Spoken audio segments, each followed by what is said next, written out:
Então tá, aí eu queria fazer uma pergunta, que hoje, assim, quais são os principais desafios com os filhos dos missionários, assim? Que vocês, envolvidos com isso hoje, assim, quais são os principais desafios?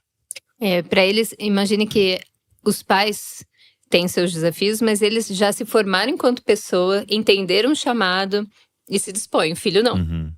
Então, por muitas vezes, o que Entendi. impacta da vida do pai vai impactando na vida do filho, que ele vai vivendo, dependendo de onde ele está, o contexto que ele está, o que ele tem que abrir mão para isso. Muitas vezes, assim, em alguns contextos brasileiros, os filhos são retirados dos pais, assim, intencionalmente. O pai deixa numa escola em tempo integral, internato, e vai trabalhar numa aldeia porque não tem lá, né, conexão. Uhum. Então, tudo isso vai valendo Bacana. neles. Mas principalmente essa questão que eles ainda estão trabalhando em identidade, quem sou, normal, todo adolescente passa por uma crise de onde estou. Só que ele tá nisso num campo onde ele nem é reconhecido onde ele está, ele é estrangeiro. E quando ele volta para a igreja local, de onde saiu, ele também é estrangeiro. Porque Ele é um estranho lá. ele fala, poxa, você não é daqui, mas ele também não é daquilo. Então, de onde ele é? Então, essa relação que ele tem com ele mesmo, com a missão, e algumas missões deixam claro assim, você não é da missão, seus pais são. E outros, não, você vem. Aí ele fala, bom, então eu não sou nem missionário, eu não sou nem daqui, eu não sou nem dali. Então a gente ajuda só a entender isso, qual que é o papel dele nesse processo, o que é o plano de Deus, que isso é, nossa, incrível, Deus o chamou sim para estar com seus pais, ajudar os pais a encaixarem isso, porque muitos pais usam os filhos como ferramenta no campo de, olha, vai lá, conversa que a gente abre uma porta, que a gente vai conviver com os vizinhos, com coisas.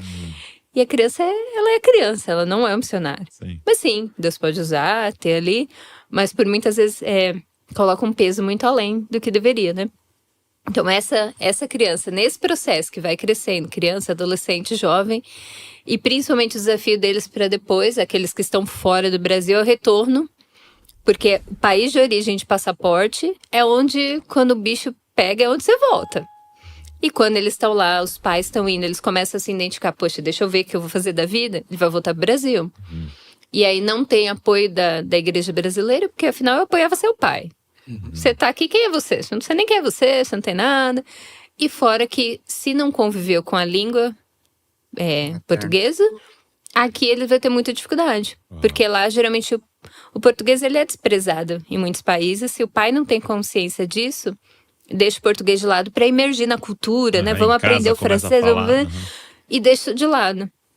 E aí, quando ele volta, como é que ele vai fazer uma faculdade sem ter o mínimo de noção do português? E ele vem pra cá. É onde ele vai voltar, né?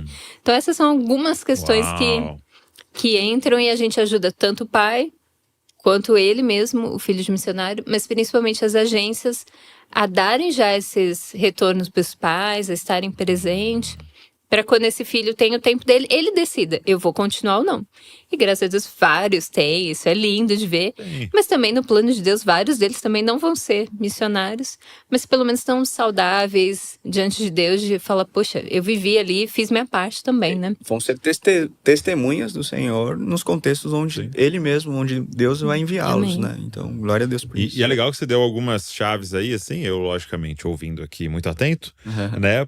Para filhos de pastor também, Isso, né? que é a Porque mesma você tá coisa. falando a mesma coisa, né? Perfeito. Porque às vezes eu vejo assim dois extremos, né? O parecer que é isso que você tá falando, que eu sou pastor, eles não são, eles não como você disse, eles não escolheram, né? Isso, eu escolhi, a Val escolheu, mas eles não escolheram. Então precisa ter essa noção, mas ao mesmo tempo é incluí-los dizendo, a nossa família tá em missão, né? Bora. Isso aqui é nós juntos. Então a gente começou a fazer isso, assim, quando a gente ia viajar para pregar, falando, seguinte, eu e a mãe vamos lá pregar, tem um povo lá que a gente quer alcançar, então vocês vão ficar aqui, quero que vocês ir orando, hein? Aí a gente ligar para eles, falar, foi incrível aqui, não sei o quê. Para eles serem incluídos, às vezes, algumas vezes eu levei eles juntos e tal, eles verem, né, acontecendo, a mesma coisa que na igreja local, né, é a gente, nós estamos fazendo e tal, mas ao mesmo tempo, não deixar a galera colocando peso, né? Eu lembro Israel Subirá, filho do Luciano Subirá, falando, né, que um dia perguntaram para ele, cara, como é que é difícil, assim, ser filho de pastor? Aí ele falou, não, cara, difícil é ser filho de Deus. Boa. Muito bom, muito bom. Verdade. Esse que é o peso, né? Filho isso de aí. Deus, né? E são criados alguns estereótipos também, né? Sim. Que essa responsabilidade que o filho de pastor, filhos de missionários levam. Não pode brincar na igreja ali, Tá que lá, filho de missionário, filho de pastor lá. Você né? imagina eu, que meu pai era conhecido conhecido no Brasil inteiro como pastor da família. Pronto. É o exemplo Eu lembro de eu máximo. bagunçando assim, escolinha, entendeu? E aí eu ouvi isso, olha lá, filho Ah de lá. Josué. É o exemplo. A igreja cobra essa perfeição de que ninguém vai ter. Ninguém vai ter, É uma criança, exato. gente. É uma Uma criança que vai criança. brincar, vai se divertir. Mas a igreja cobra também do outro lado o conhecimento que o pai tem, que é assim. Exato. Nossa, você não sabe tal história bíblica? Canta agora. Exato. Olha que bonitinho ele. Parece, uma vez usar essa expressão que parece artista de circo. Nossa, Você bota lá, perigo. depois você fala, olha que legal. Não, é uma criança, deixa brincar, deixa subir na árvore, deixa participar. Quando chegar no Brasil ou vier das comunidades, tá na sua igreja local, cara, leva pra brincar, leva pra fazer coisas que eles não têm acesso numa aldeia. Eles abriram mão junto com os pais de recursos que tem por aí, que estão espalhados por aí, eles não têm. Então deixa brincar, deixa participar. E aí vamos ver uma vida saudável, sim, com os pais disso, né? Entenderem esse papel deles também nessa grande missão de Deus. Legal. E você tinha falado de uma história muito legal, né? Fala pra mim, daquela Sim. esposa que lia. Eu acho que a aviação missionária, assim, é interessante fazer aqui ser intencional. Não é só logística.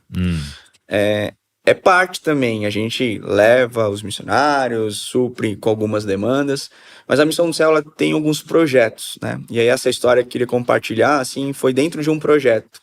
Na Missão do Céu, eu falei um pouco do cuidado pastoral, né? A Aline falou um pouquinho disso, é a área que ela trabalha junto com a Keila, as líderes, e ali com uma equipe muito legal. E a gente tem um curso chamado Cuida de Ti. É um livro e que foram alguns missionários, pastores, desenvolveram nas 6 áreas, né? Emocional, educacional, espiritual, familiar, financeiro. E são artigos de como o missionário pode cuidar de si. Tá. Que é a orientação para Timóteo, né? Exatamente, é em cima desse texto. E a gente foi, antes de levar esse curso, a gente foi entender as dores no campo, então a gente foi lá conhecer. E aí a gente falando ali das ferramentas, apresentando as áreas da Missão do Céu, capacitação, o cuidado, ferramentas, pesquisa missionária. Um dos pastores ali, o líder, né, um dos líderes de uma comunidade bem pequenininha, né, bem pequenininha mesmo, ali em um município do interior do Amazonas, ele veio falar, nossa, muito legal poder conhecer essas ferramentas, eu não sei ler, eu tenho um desafio grande, eu preciso pregar a palavra de Deus, eu sou um dos líderes aqui, mas minha esposa sabe ler um pouquinho, e como eu me preparo para pregar? Ele falou, a minha esposa, em torno de 4 a 5 dias por semana antes do domingo, ela lê para mim a palavra de Deus 6 horas em torno por dia, para eu ouvir, processar, memorizar algumas partes, porque eu tenho temor de falar aquilo que não está na palavra de Deus. Aquilo me quebrou de um jeito, porque assim, eu lembrei a gente gosta de ler e tal, eu tenho umas 10 bíblias lá de estudo e tal, e aquele cara não sabia ler. Então, adianta eu chegar assim, toma uma bíblia aí pra ti, irmão, leia. Não vai. Por isso que a gente trabalha com ferramentas, que a Aline falou do Cartão do Céu, que é a Bíblia em áudio, com mais de 1.300 horas de programa de rádio da HCJB, que é um parceiro lá em Curitiba, que é uma rádio mesmo, a Voz dos Andes. Então, Douglas, a importância, assim, aquilo ali foi constrangedor. Porque quando a gente volta do interior, a gente tem a oportunidade de ir para os interiores, trabalhando aí com essas áreas, a gente percebe um evangelho muito simples. O evangelho é simples.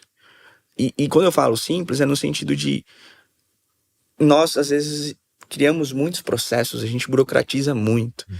E ali Deus está falando só, prega Jesus, fala sobre o evangelho, fale sobre Jesus. Claro, capacitação é importante, a formação, você levar ferramentas contextualizadas, mas eu me sinto muito constrangido. Às vezes a gente fala, vamos lá levar algumas ferramentas, vamos ajudar os missionários. O nosso foco na Missão do Céu é muito fornecer ferramentas para o líder, para que o líder possa replicar isso, né?